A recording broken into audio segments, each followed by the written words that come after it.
Halo, ketemu kembali dengan saya Fray Patricius Franz Maria Bora OSM.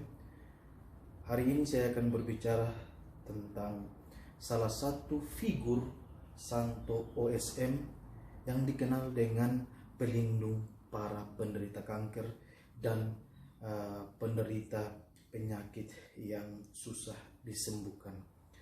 Namanya adalah Santo Peregrinus Laciosi OSM. OSM itu Ordinis Servorum Maria, atau dalam bahasa Indonesia dikenal dengan Ordo Hamba-Hamba Maria. Peregrinus lahir pada tahun 1265 di kota Forlì, Italia. Ia berasal dari keluarga Laciosi, salah satu keluarga terpandang di masa itu, dan merupakan pemuda yang katakanlah nakal, ya, karena mengikuti perkembangan atau ajakan-ajakan dari anak-anak muda pada zaman itu. Siapa sih Santo Peregrinus Laciosi ini, dan mengapa ia sampai dikenal menjadi santo pelindung para penderita penyakit kanker? Kita kembali ke sejarah. Pada tahun 1283, salah satu santo terbesar Ordo Hamba-Hamba Maria, yaitu Fray Philippus Benizi, dikirim oleh Paus, mewakili Paus untuk berbicara tentang kedamaian dan mengajak para umat untuk kembali bersatu dengan Paus.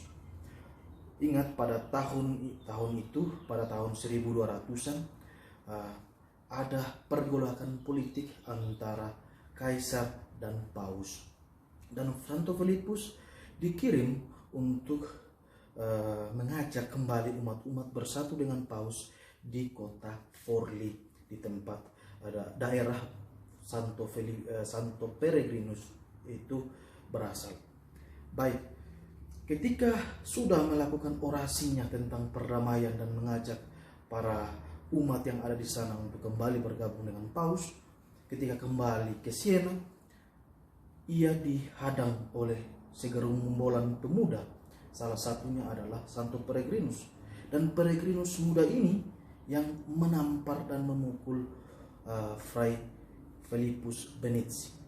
Namun apa yang terjadi? Philippus tidak pernah sedikit pun membalasnya, melainkan memaafkan apa yang telah mereka lakukan.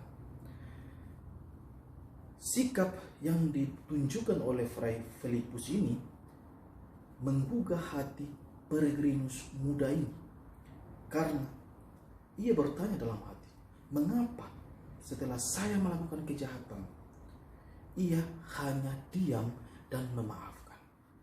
Inilah yang membuat ia merenungkan dan ada pergolakan dalam diri. Suatu ketika ia pergi ke gereja untuk merenungkan apa yang terjadi dengan hidupnya, ia mendengar bisikan dari Bunda Maria yang mengajaknya menuju ke biara Siena di Italia untuk bergabung dan menjadi pelayan Tuhan. Ia pun pergi, dan apa yang terjadi? Di biara Siena, ia bertemu kembali dengan Fray Philippus Benizi yang telah ia sakiti. Namun jiwa besar dari Santo Philippus menerimanya dengan sukacita. Setelah melakukan masa formasi novisiat dan menjadi bagian dari Ordo Hamba-Hamba Maria, ia pun dikirim kembali ke kampung asalnya, yaitu di kota Forlì, di komunitas di OSM yang berada di Forlì.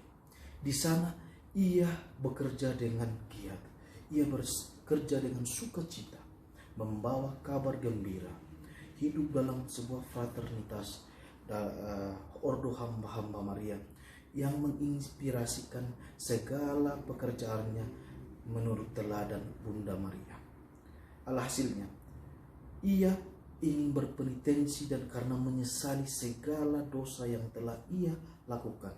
Makanya ia bertekad tidak akan pernah duduk. Ia akan berdiri, baik tidur, makan, ataupun di mana saja. Alhasil dari penitensinya itu, timbullah penyakit yang disebut ulcer, artinya kanker ganas. Kanker ini begitu menyusahkan dan membuat hatinya begitu sedih. Sakit yang tertahankan pun dirasakannya. Bahkan dari luka yang diakibatkan penyakit ini tidak bisa ditahan oleh orang-orang karena baunya itu sangat menyengat. Makan pun hanya diberikan lewat pintu karena bau yang begitu menyengat. Alhasilnya, untuk menyelamatkan hidupnya, para saudara-saudara berdialog dengan seorang dokter, dan dokter memberi saran untuk mengamputasi kakinya yang terkena luka itu, dan disepakati akan diamputasi. Malam sebelum kakinya diamputasi, ia merangkak, berusaha merangkak menuju ke ruang kapital. Bagi ordo hamba-hamba Maria, ruang kapital adalah ruang yang sangat penting karena di situ para saudara duduk bersama untuk saling mengoreksi, saling menguatkan, membuat program bersama demi pelayanan yang lebih baik. Dan di situ ada sebuah salib Kristus. Dan dalam penderitaannya, dia menghadap salib itu.